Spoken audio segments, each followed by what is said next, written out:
இந்திய கம்யூனிஸ்ட் கட்சியின் மூத்த தலைவரான 101 வயது நிறைந்த நல்லக்கண்ணு காலமானார். நல்லக்கண்ணு இந்திய கம்யூனிஸ்ட் கட்சியின் கிளை ஸ்ரீவைகுண்டம் பகுதி கிளை செயலாளர் மற்றும் அந்த கட்சியில் பல்வேறு பொறுப்புகளை வகித்து கிட்டத்தட்ட 4 முறை இந்திய கம்யூனிஸ்ட் கட்சியின் மாநில செயலாளராகவும் பதவி வகித்த நல்லக்கண்ணு இன்று காலமானார். அரசியலில் நேர்மை, உண்மை, தூய்மை, நாணயம் உள்ளிட்ட அனைத்துக்கும் இலக்கணம் வகுத்த ஒரு கடைசி அரசியல் தலைவராக நல்லக்கண்ணு பொது மக்களால் பல ஆண்டுகளாக மதிப்புமிக்க தலைவராக பார்க்கப்பட்டவர். 1925ஆம் ஆண்டு ஒருங்கிணைந்த திருநெல்வேலி மாவட்டத்தில் வற்றாத ஜீவநதி பாயும் தாமிரபரணி கரையில் அமைந்துள்ள ஸ்ரீவைகுண்டத்தின் உள்ள பெரும்பத்து என்ற கிராமத்தில் வற்றாத அன்போடு அவர் பிறந்திரு அரசியல் பணியாற்றி சமூக தொண்டாற்றி தமிழகத்தில் அனைத்து தரப்பு மக்கள், அனைத்து அரசியல் கட்சி தலைவர்கள் உள்ளிட்ட அனைவரிடமும் நன்மதிப்பையும் பெருமதிப்பையும் பெற்றவர் நல்லக்கண்ணு. RNK என்று அவருடைய கட்சி தோழர்களால் அன்போடும் போற்றப்படும் ராமசாமி நல்லக்கண்ணு 101 வயதில் இன்று நிறைவாழ்வு வாழ்ந்து காலமாகி இருப்பதாக அறிவிக்கப்பட்டிருக்கிறது.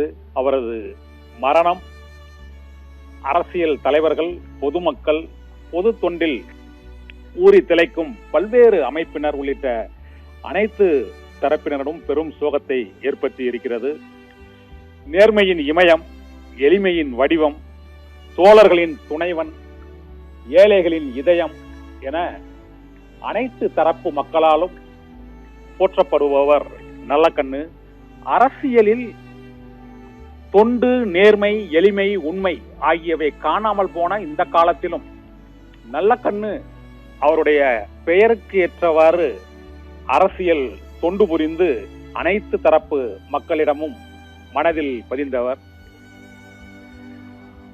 வட மாநிலமான கான்பூரில் இந்திய கம்யூனிஸ்ட் கட்சி 1925ஆம் ஆண்டு டிசம்பர் 26 தொடங்கிய காலகட்டத்தில் தெற்கே தாமிரபரணி தீரத்தில் பெரும்பத்து என்ற கிராமத்தில் அவர் அதே ஆண்டு பிறந்தார்.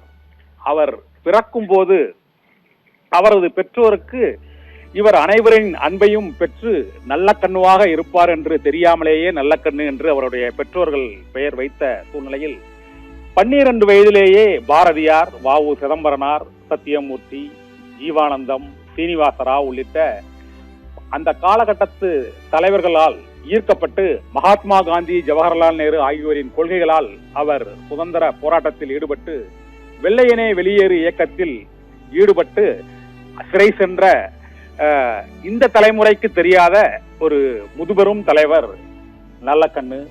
அவருடைய ஆசிரியர் பலவேசத்தால் பொது உடைமை கருத்துக்களை அவர் உள்வாங்கி அதன் பின்னர் அவர்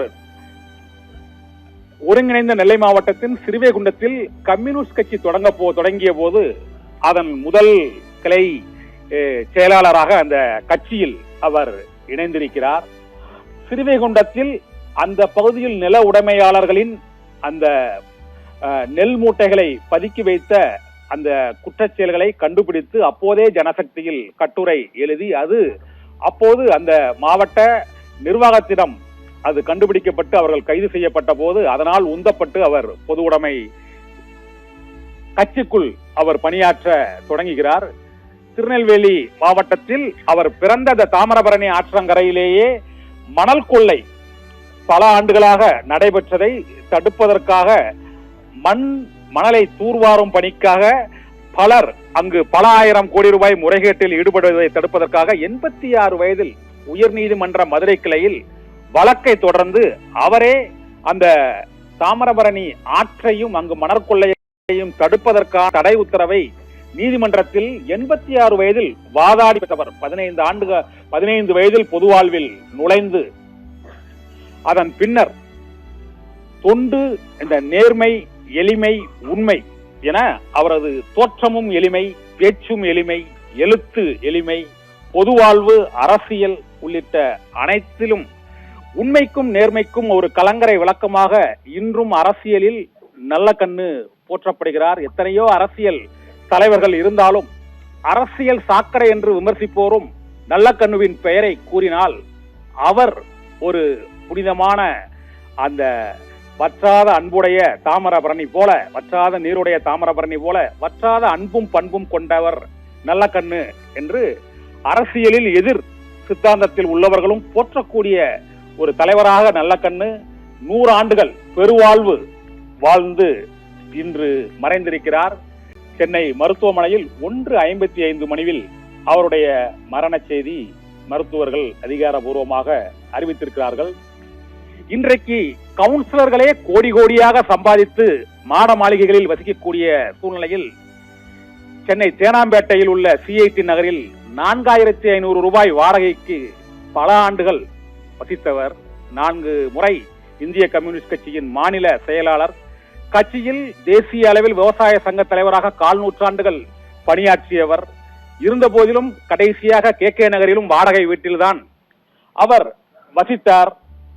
இருள் நிறைந்த சமூகத்தில் ஒரு மெழுகுவர்த்தியாய் ஒளியேற்றி அரசியலையும் தூய்மையான வாழ்க்கையையும் வெளிச்சத்தையும் பரப்பிவிட்டு அந்த மெழுகுவர்த்தி உருகி தன்னையே அழித்து சமூகத்தை வளர்ச்சி பாதைக்கு அழைத்து செல்வதற்கு வெளிச்சத்தை பரப்புவது போல கடைசி வரை எளிமை, தொண்டு மற்றும் நேர்மை, உண்மை ஆகியவற்றையே அணிகலன்களாக அணிந்து தனது வாழ்க்கையை அவர் நிறைவு செய்திருக்கிறார்.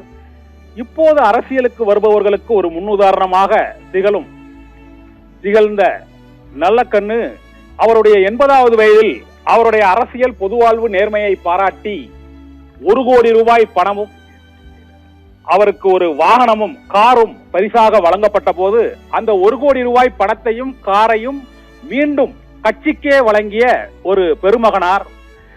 அவருடைய பேட்டிக்கு காது குத்துவதற்கு கம்மலை வாங்குவதற்கு தங்கம் இல்லாமல் தோடு கவரிங்கில் வாங்கி வழங்கி அதனை அந்த விழாவில் அவருடைய எளிமையையும் நேர்மையையும் உறவினர்களும் அறிந்து கொள்ள அந்த குடும்ப நிகழ்வுகளும் காரணமாக இருந்திருக்கிறது என்று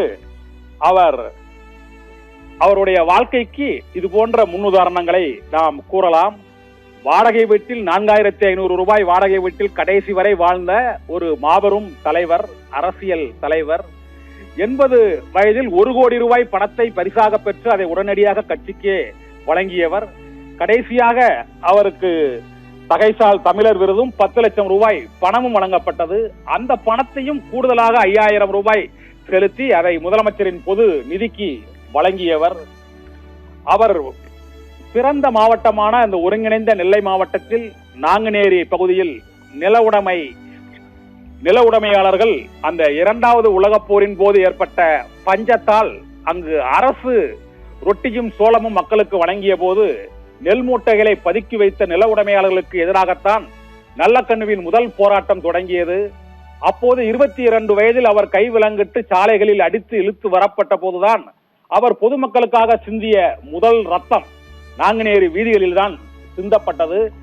அதை தொடர்ந்து 1948ஆம் ஆண்டு இந்திய கம்யூனிஸ்ட் கட்சியின் தீர்மானம், ஆயுத புரட்சியின் மூலமாகவே புதிய அரசை மலரச் செய்யலாம் என்ற தீர்மானத்தினால் தலைமறைவு இயக்கமாகி இந்திய கம்யூனிஸ்ட் கட்சி தடை செய்யப்பட்ட போது அவர் தலைமறைவாக இருந்து கைது செய்யப்பட்டார். கைது செய்யப்பட்ட நல்லக்கண்ணு கை விலங்கிட்டு இன்று திரைப்படங்களில் தலைகீழாக தொங்கவிட்டு அடிக்கும் காட்சிகளை பார்த்திருக்கிறோம். ஆனால் 22 வயதில் RNK என்று அழைக்கப்படும் நல்லக்கண்ணுவை தலைகீழாக தொங்கவிட்டு அடித்து அவருடைய பெருத்த மீசையில் சிகரெட்டை வைத்து சுட்டு உதட்டை புண்ணாக்கிய காவல்துறை ஆய்வாளர்கள், காவல்துறையினரால் அவர் அந்த வாழ்க்கையில் அதற்கு பின்னர் மீசை வைப்பதையே நான் துறந்து விட்டேன் என்று அவராகவே அவர் அளித்த அந்த பேட்டியில் அவர் கூறியிருக்கிறார். நல்லக்கண்ணு நெல்லை சதி வழக்கில் அவர் 7 ஆண்டுகள் சிறை வாழ்க்கை அனுபவித்து தூக்கு தண்டனை, அதன் பின்னர் சுதந்திரத்துக்கு பின்னர் ஆயுள் தண்டனையாக குறைக்கப்பட்டு நல்லக்கண்ணு 30 வயதில் விடுதலையானார். விடுதலையான பிறகு அவரோடு சிறையில் இருந்த அவருடைய மாமனார் அன்னசாமியின் மகளைத்தான் அவர் திருமணமும் புரிந்து கொண்டால். அந்த அவரது திருமணத்திற்கு பின்னர் பல ஆண்டுகளுக்கு பிறகு 1990களில் தென் மாவட்டங்களில் ஏற்பட்ட ஜாதி கலவரத்தில் வாழ்நாளெல்லாம் ஜாதி ஒழிப்புக்கு எதிராக போராடிய நல்லக்கண்ணுவும் அவரது மாமனார் அன்னசாமியும் அங்கு படுகொலை செய்யப்பட்ட போது அவருடைய மரணத்தோடு அந்த கலவரமே நின்றது. அது தென் மாவட்ட மக்களின் வாழ்க்கையில் என்றென்றும் நீங்காத வடுவாக ஒரு வேதனையான சம்பவமாக பதிந்து அதற்கு பின்னர் கலவரங்களே, ஜாதி ரீதியான கலவரங்களே இல்லாத சூழ்நிலை ஏற்பட்டதற்கும் நல்லக்கண்ணுவின் மாமனார் அன்னசாமியின் மரணம். அப்போது அவர் மாநில செயலாளராக இருந்திருக்கிறார். மாநில செயலாளராக இருந்து அரசியல் ரீதியாக அந்த மரணத்தை, அதை ஜாதி பிரிவினையை ஏற்படுத்துவதற்கோ கலவரத்தை தூண்டுவதற்கோ அல்லது அடக்குமுறையை ஏவுவதற்கோ அதை பயன்படுத்தி இருக்கலாம். ஆனால் அத்தனையும் துறந்து அந்த மக்களின் ஒற்றுமைக்காக பாடுபட்ட நல்லக்கண்ணு 1996 அந்த கலவரத்திற்கு பிறகும் அவருடைய அந்த மரணத்தில் சம்பவத்திற்கு காரணமானவர்கள் பெருமளவு கூடி வருந்தக்கூடிய ஒரு சூழ்நிலை ஏற்பட்டது. பாட்டாளி மக்கள் போராளி, உலக பெருந்தமிழர், கடைசி நேர்மையான, கடைசி விவசாயி போல கடைசி நேர்மையான அரசியல்வாதி என்ற பெருமையை பெற்ற